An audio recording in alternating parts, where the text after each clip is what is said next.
Hello, my name is Kaevyn Maple, and I'm a senior here at Texas Tech. Today, I'll be presenting my research project with the McNair Scholars Program in Forensic Psychology. So I'm going to go ahead and share my screen here. And so my project is titled Affect and Protective Factors Amongst African American Female Juvenile Offenders. And I was mentored for this project by Dr. Adam Schmidt in the psychology department. A quick overview of my presentation today. So I'm starting with the problem that I found in the overall research, some current literature and important studies I found during my research as well, my project idea, research question, my initial research question, because it kind of changed a little bit, my hypothesis, methods for the data collection and analysis, and then those results, as well as any future directions that I kind of want my project to go in.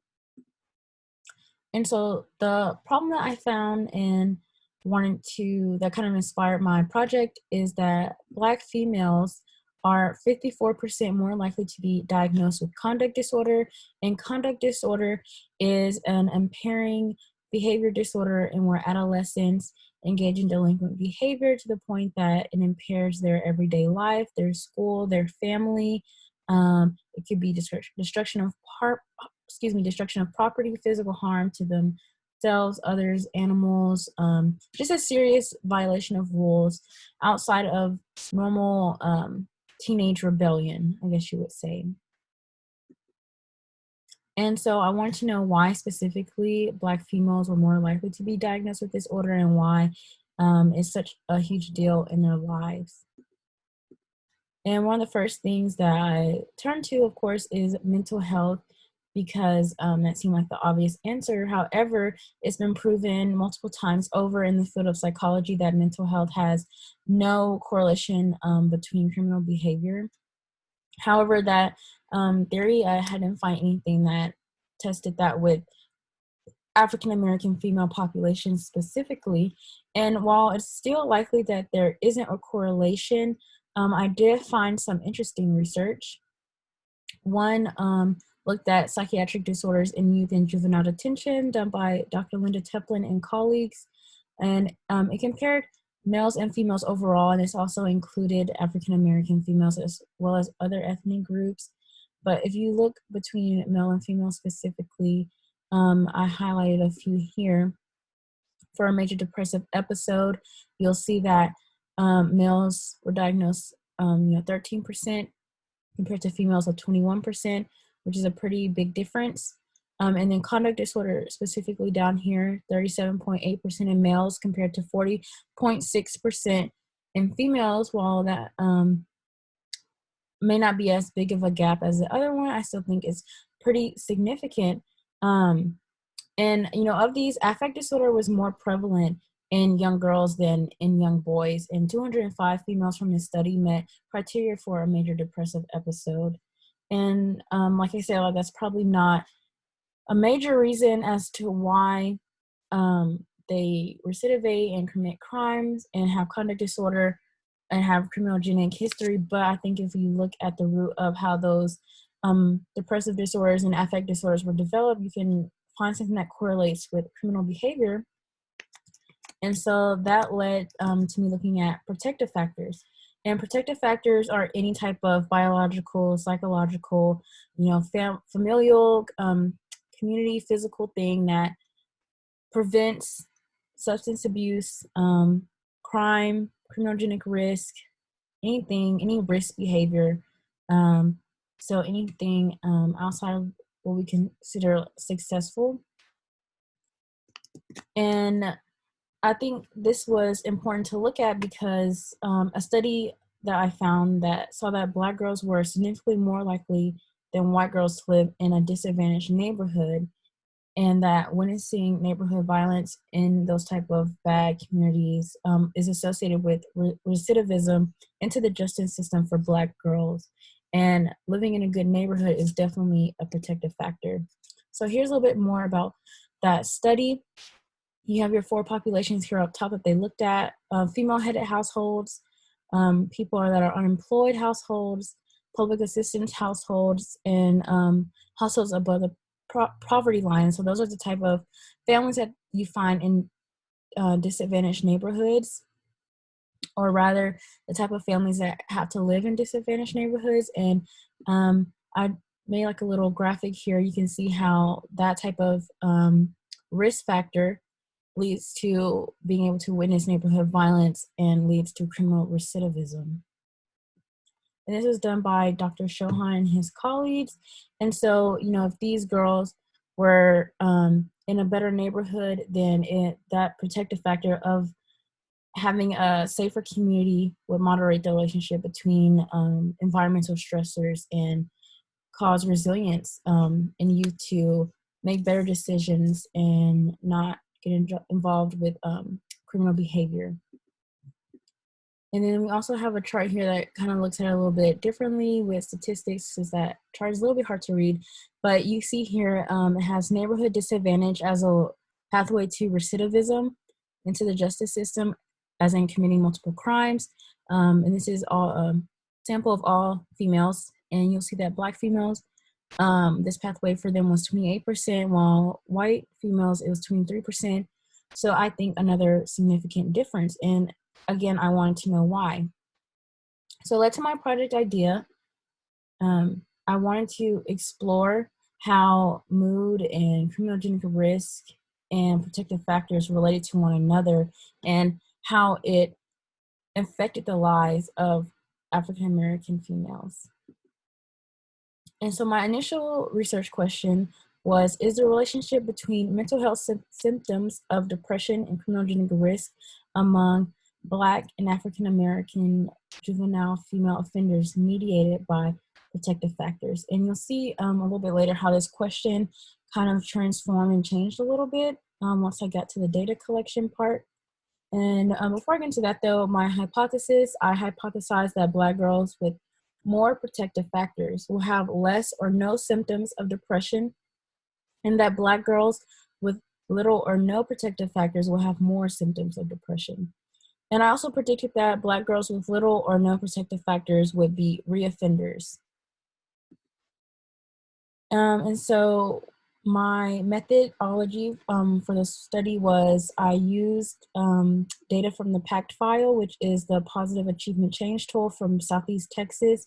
And so basically it's a risk measurement given to juveniles when they go into detention centers in Southeast Texas. They give them this huge packet of information, and they do this huge measure on them, and it looks at their overall risk to reoffend and their criminogenic needs and just dynamic risk factors. It's a huge data set with a lot of information. It also includes Macy scores, which is the Massachusetts Youth Screening Assessment, and a self-report screening tool using juvenile detention centers as well as part of the PACT to measure aggression, mental health, substance abuse, all kinds of things. And it was a pretty big data set of about 500 kids total, and a little bit less than half of them, around 180 or so, were females, and even less than that, 13 of them were African American females. Just because I think of the area, there wasn't a huge African American population.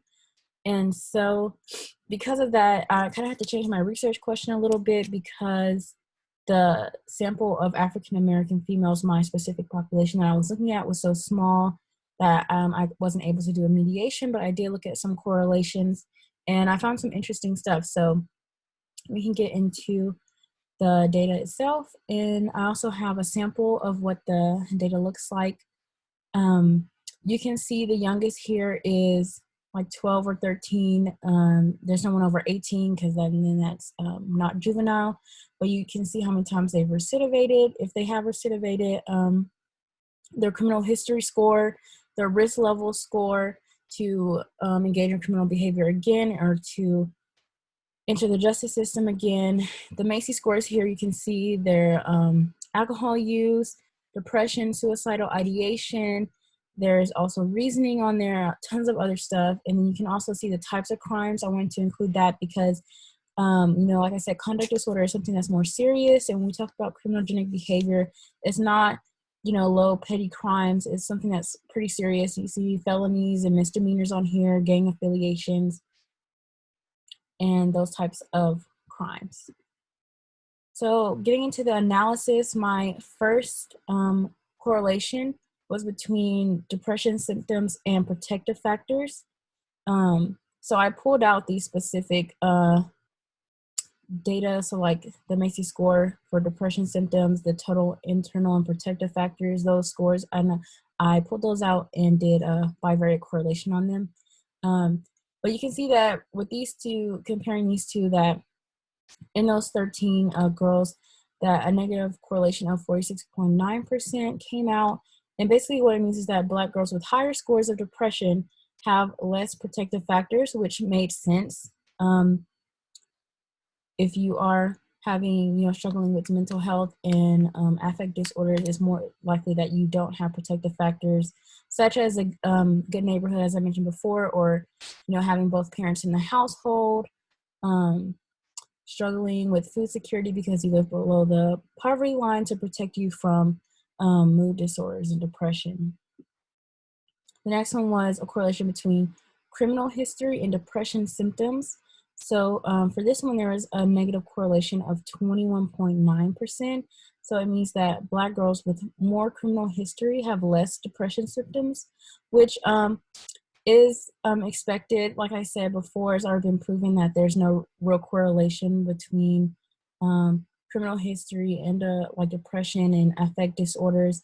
So it's kind of to be expected that there wouldn't really be a correlation between that. And so that was, fine. And then we get into my last one, which I did a correlation between criminal history and protective factors. And this one had a positive correlation of 26.8%, which meant that Black girls with more criminal history have more protective factors. And this one threw me for a loop because it doesn't make sense and it's not consistent with other research that I found, that girls who have a lot of criminal history, who have recidivated, who have a lot of criminogenic behavior, they have high risk factors, that have more protective factors, meaning that they live in good neighborhoods, they go to a good school district, they have both parents in their household, they live above the poverty line, their parents are making good money, they have good lives. Why would they have more criminal history? So that completely changed the direction of my research. And so now I wanted to run analysis on these variables to see if there's a change in those correlations and to help me figure out why Black girls with more criminal history have more protective factors. So looking at aggression or externalizing behaviors, maybe them specifically being aggressive or any other type of behavior like that is the cause for the increase in criminogenic risk despite protective factors.